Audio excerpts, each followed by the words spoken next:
मुख्यमंत्री हेमंत सोरेन के दूसरे कार्यकाल का आज पहला बजट हुआ और इस बजट का नाम अगुआ बजट दिया गया। इस बजट को लेकर झारखंड मुक्ति मोर्चा के महासचिव सह प्रवक्ता सुप्रियो भट्टाचार्य ने एक प्रेस कॉन्फ्रेंस किया, जिसमें उन्होंने कहा कि यह बजट राज्य को आर्थिक प्रगति देने वाला बजट बनेगा। साथ ही साथ उन्होंने कहा कि जितने भी क्षेत्र इस बजट को हर क्षेत्र के लिए खोला गया है, हर क्षेत्र को समाहित करने का प्रयास किया गया, ताकि जितने भी हमको जो जनादेश मिला था, आम जनता की जो अपेक्षाएं थी, उस सभी को सम्मिलित करने का यह बजट काम करेगा और सभी को आर्थिक विकास की गति देने में काम करेगा। मौके पर क्या कुछ कहा गया, आइए आपको सुनाते हैं।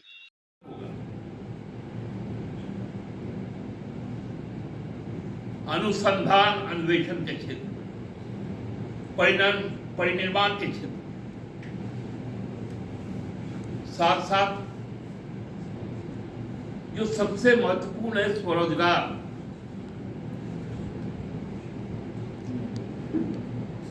जिससे आपसी भाईचारा भी बढ़ेगा, लोगों में एकता होगी। इसलिए पर्यटन को सीधा सीधी एक मिशन मोड पर लाकर, उद्योग के मोड पर लाकर उसके संवर्धन का काम।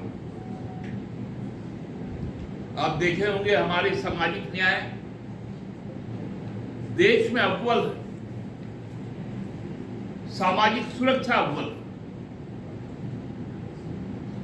हम पुराने पेंशन स्कीम को केवल लागू नहीं कर रहे, उसके लिए विधिवत पेंशन कोष बनाया गया, फंड बनाया गया,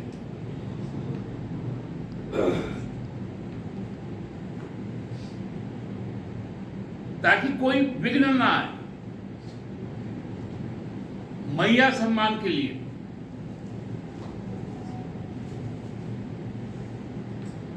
जो हमारे बुजुर्ग हैं, उनके सहायता के लिए, उनके आर्थिक सुरक्षा के लिए अलग से कोष डेडिकेट किया गया। हम समझते हैं आज तक का सबसे, केवल बड़े आकार का नहीं, सबसे ज्यादा सफलीभूत होने वाला आज का यह बजट है। यह बजट केवल दस्तावेज नहीं, यह बजट झारखंडी जनभावना का, उनके आकांक्षाओं का जीता जागता स्वरूप। मैं अपनी पार्टी की ओर से माननीय मुख्यमंत्री के नेतृत्व में जो सरकार चल रही और उसके वित्त मंत्री आदरणीय राधाकृष्ण किशोर जी, बहुत बहुत आभार व्यक्त करना चाहता हूं कि श्री हेमंत जी के नेतृत्व और मार्गदर्शन में जिस प्रकार लगातार लगभग 60-65 दिनों से पूरे लोगों से राय मशविरा कर जो बातें यहां छाट कर लाई गई, वो अद्भुत है। वो बहुत ग्लोरीफाइड भी। पूरे राज्य की जनता की ओर से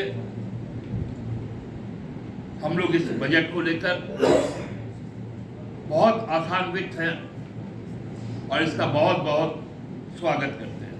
धन्यवाद। वो था सामाजिक सुरक्षा, शिक्षा, रोजगार और स्वास्थ्य, साथ साथ कृषि, किसानों की भलाई, उत्पादित जो उनके फसल है, उनके लिए मंडी, बिक्री, बीज का संवर्धन, और छोटे और लघु उद्योगों के बढ़ावा। कल भी मैं जब आपसे बात कर रहा था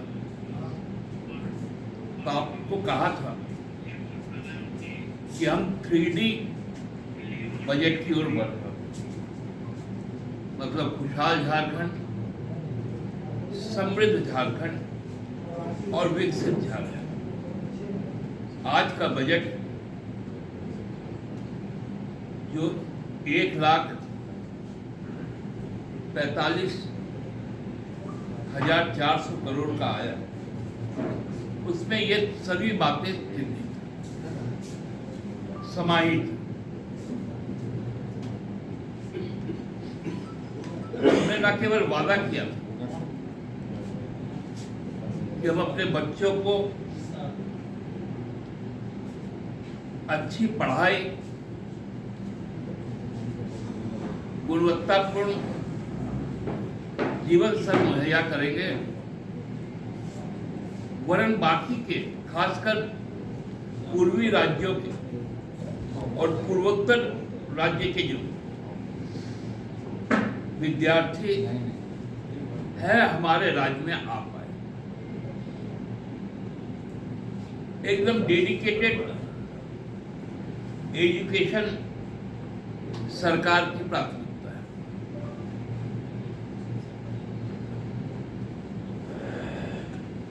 केवल वो एकेडमिक एजुकेशन नहीं, शैक्षणिक शिक्षा नहीं, साथ साथ कौशल की भी शिक्षा, टेक्नोलॉजी की शिक्षा, कानून की शिक्षा, चिकित्सा की शिक्षा, शिक्षा के जितने आयाम, उसका एक उन्नत मापदंड को तैयार कर उसको प्रदान कर।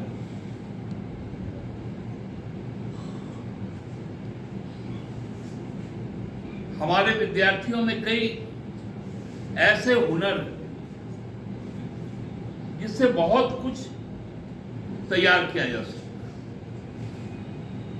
सरकार ने उस जरूरत को महसूस किया और एक नया पॉलिसी लाने का ऐलान, student research and innovation policy 2025। India ने भारत सरकार के गृह मंत्रालय को पैसा जमा किया। अब भारत सरकार का गृह मंत्रालय हमें पैसा दे नहीं रहा कि हम उसका डिस्ट्रीब्यूशन कर दें, क्योंकि डिस्ट्रीब्यूशन का पार्ट हमारा, रिकवरी का पार्ट गवर्नमेंट ऑफ इंडिया का। पिछले 1 साल से पैसा लेकर भारत सरकार बैठी और उन्हीं पैसों और इस तरह के कई पैसों, जैसे हमारा पेयजल का विभाग का पिछले लगभग साल भर से 600 करोड़ रुपए तो आया ही। ऐसे ही पैसे को बाजार में लगाया जा रहा है, बाजार को बचाने, स्टॉक मार्केट, और रोज स्टॉक मार्केट गिर रहा है। ये सरकारी गबन है, भारत सरकार का गबन। हम लोग बहुत जल्दी इस पर फैसला लेंगे। जिस प्रकार हमको 1,36,000 करोड़ भी देना है तो सीधा दे दे, नहीं तो जो भी रास्ते होंगे, वो न्यायालय का होगा, वो जनसंघर्ष का होगा, हम लोग उसके लिए तैयार।